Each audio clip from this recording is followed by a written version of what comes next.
This is the Kingdom Movement Podcast, a place where we will explore, through conversation, how discipleship, theology, and community really can transform our world.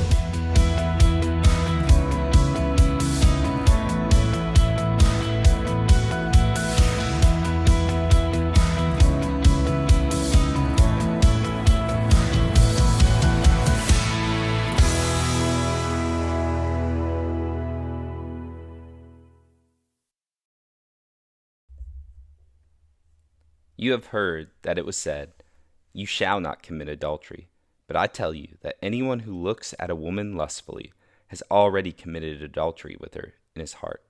If your right eye causes you to stumble, gouge it out and throw it away. It is better for you to lose one part of your body than for your whole body to be thrown into Gehenna. And if your right hand causes you to stumble, cut it off and throw it away. It is better for you to lose one part of your body than for your whole body to go into Gehenna. Hey guys, this is Jake with the Kingdom Movement Podcast. Today we are going to be looking at my good friend Drew Myers and his message called The Combating of Forbidden Desire. And I'm actually going to include his sermon on this in our podcast notes. We were visiting their church at the time when he spoke on this exact topic in this exact passage, actually. And I thought it was so good. And so I wanted to include that because he goes into depth. We're going to briefly touch on this topic, but I think if you want to know more, if you want to listen more, he has a great encouraging word that I really feel like will hopefully light a fire under you to walk in this. So like we've been doing with this whole series, we want to talk about there is a power of the upside down kingdom.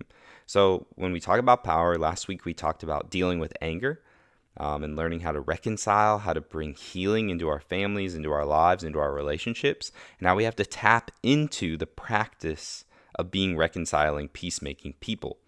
And so in the same way, in this episode, we're going to be talking about lust, forbidden desire. Jesus specifically talks about adultery and basically looking at a woman. And obviously, he also means a woman looking at a man. It's not one-sided here. But really, the core idea is this idea that in our hearts, we have desires that are lusting after things, forbidden desires that ultimately lead to destruction, to broken relationships, to broken relationship with God, broken relationship with people, and that ultimately see people as objects to be used for our own gratification rather than seeing that person in love and in value for who they are, rather than what they can give us, how they can feed these desires in our lives. So Jesus says some pretty extreme stuff here.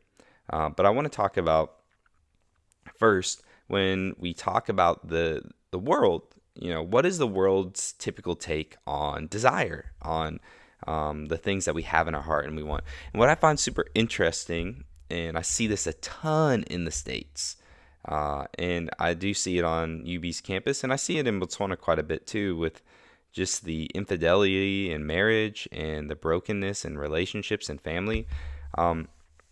So what's going on here? And really, I think it comes down to a really simple fact that all of us, in our heart of hearts, Jesus knows this. That's why he says this really powerful thing. He says, "I tell you that anyone who looks at a woman or a man lustfully has already committed adultery with him or her in his heart." And he's striking at the issue here is in our hearts are these desires, these broken desires that just lust for more, lust for things that really would bring destruction, but we think will make our lives better. And for a long time, culture and society's value system told us that those things would be destructive. Adultery culturally was not accepted. It was not a good thing. And I'm talking about my experience in the States.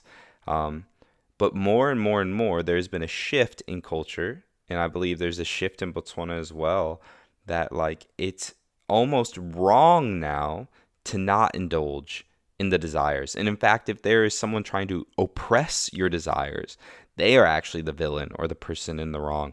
And that really, life would be a lot better. Our lives would be a lot healthier if we just gave into the things that churned inside of us. That suppressed desire is actually our problem.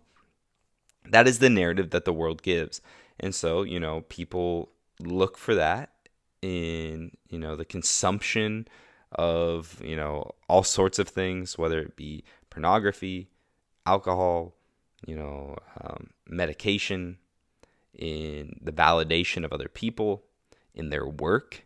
There are many, many, many avenues in which people, in a sense, drain others and the things around them in order to feed their own desires, their own kind of twisted behaviors in their heart. But the problem is, like most desires, that dopamine is actually a chemical in your brain that is meant to never be satisfied. And so when you get a dopamine hit, it actually causes you to want more, not less. And like all forbidden desires, whether it be lust in a sexual sense, or lust in a monetary sense with money, lust in a certain kind of life, lust in a view of this is what you want to be perceived as, whether it be in a work environment or an academic environment, a lust or forbidden desire to be something in an unhealthy manner actually doesn't diminish once we have what we thought that we wanted. And that's why so many times you see that, like where in a relationship, if someone has slept with someone else, oftentimes after that happens, the desire kind of tapers off and they move on to someone else, because there is a diminishing return after in a very vulgar sense, the conquest is done. And the value of that person was never actually what was the core issue in the matter. So it wasn't that, they valued that person so much that they just couldn't not be with them. But really it was they had a desire, a hunger that they wanted to satisfy. And once it was satisfied in that moment, they were hungry again. But they had already had what they wanted with this person. And so that desire pushes them in a new direction to find what they want with the next person. And then the same with our career and our jobs. We get that position, right? That title, that esteem from people. But the problem is, once we get there, there is an emptiness, a hollowness, because we just want more. And that insatiable desire is really, I think, a clue, as C.S. Lewis would say, that there is only one desire that can ever fulfill our unsatiable desires, which is eternity, which is God, who is unending, right? And so really, the world tells you that you will be happy if you get this house, you have this person, you have this life, and that you should chase after that, and no one should oppress you, and no one should tell you that you should keep your desires in check. Who are they to tell you who to sleep with, or how much you should drink, or how much you can consume? But the problem is that leads to destruction. Jesus talks about that again. It's better for you to lose one little tiny piece of your body than your whole self be thrown into Gehenna, the trash heap, the dumpster, the place of destruction and death. It's better for your whole body, right? One part of your body to be thrown away, to cut off, to sacrifice in order that you might find real life and not be destroyed. And I think the case in point is this: that unfettered desire in any family situation, if you're really, really honest, it is the core issue of why there's dysfunction in that family. Whether it's broken relationships of adultery, cheating on each other, not being faithful to one another or committed to one another because desire has taken the ultimate seat over commitment. Whether it's alcohol consumption, that there is a desire for this beverage, and whether that's to medicate a broken wound, or it's because that person has become so addicted to it that their desires are out of function and out of whack. Whatever the reason behind it, there's a desire that is feeding that habit, that practice. And so again, Jesus offers us a solution. So the power of God's kingdom, if we want to engage in the power to be able to break those addictions, those bondages, those forbidden desires over our lives, because the problem with forbidden desire is that it's desirable. It's something that at some point in our lives we wanted, we indulged in, and now it has made us a slave to it. So in order to break free, it's not as simple as just having willpower. Willpower will only take us so far and only allow us to have a certain level of freedom. And really, oftentimes we get stuck in a cycle of shame where it's like we stop doing what we know that we shouldn't, but then we get stuck in a moment of weakness and our willpower fails us.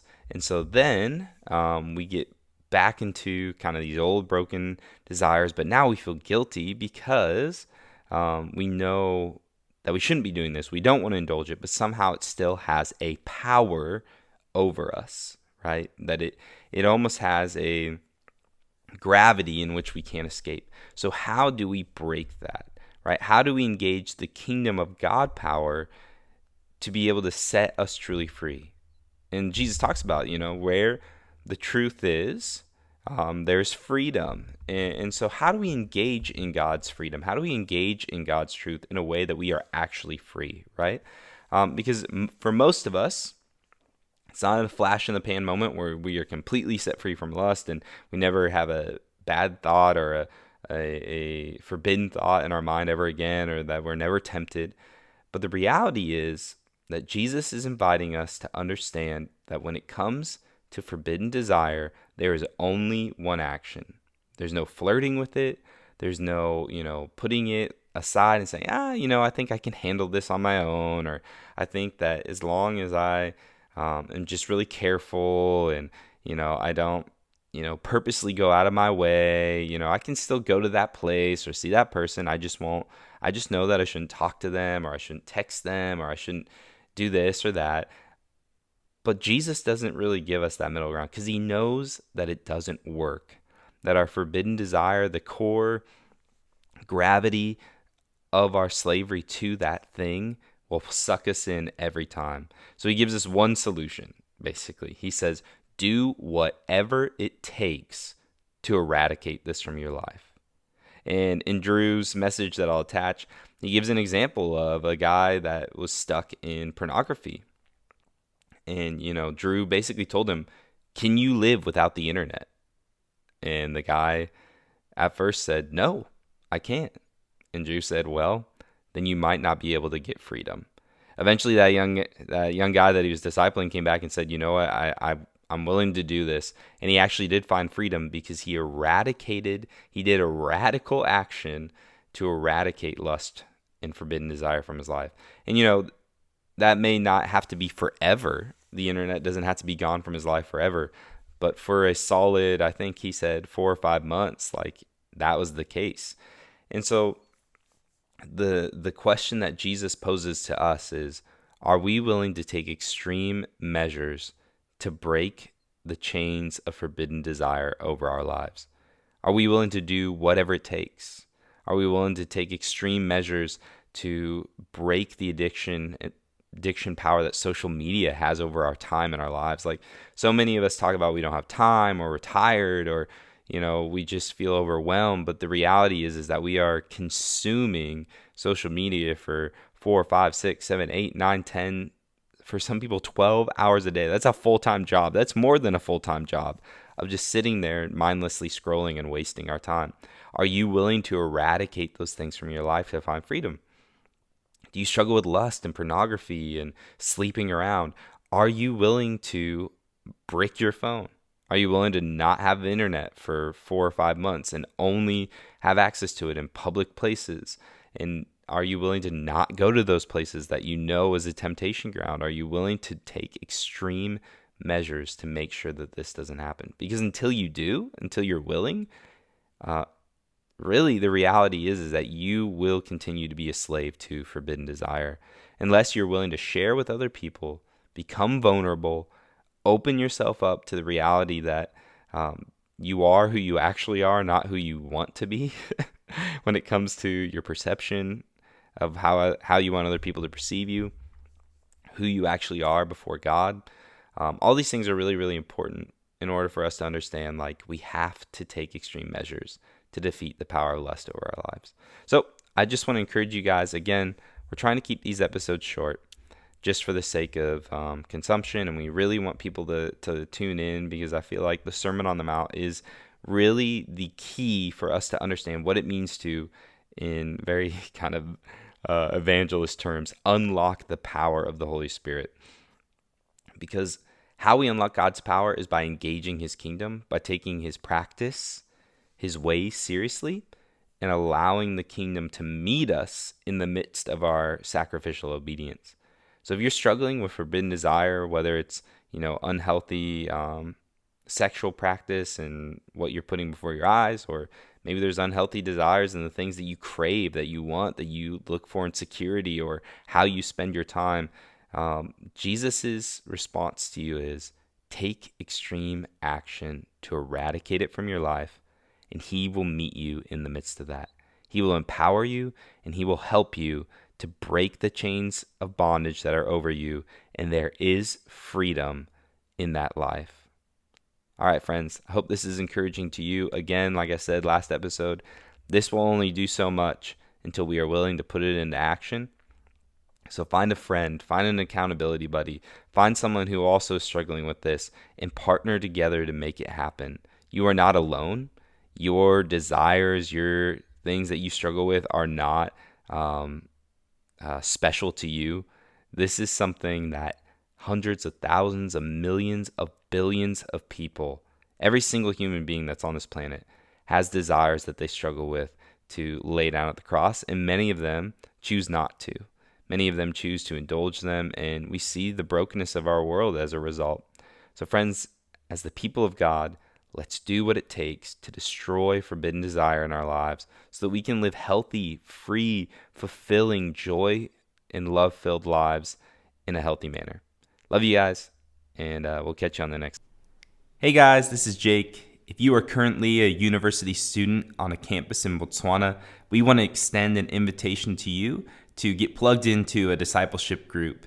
So if you're interested, if that's something you want to do, if you want to begin to be a part of this family we call Kingdom Movement, we would encourage you to go into this episode's bio. There should be a link to our Instagram page. You can send us a message, and we will make sure to connect you at a time and a place that works best for you and your schedule for school. But we don't want you to miss this opportunity to get plugged in and a part of what God is doing on the university campuses here, because we believe that you're a vital piece to what God wants to do to bring his kingdom, his wholeness, and his healing to the nation of Botswana and to the university specifically. So reach out to us today, guys, if that's something you're interested in. All right, thanks.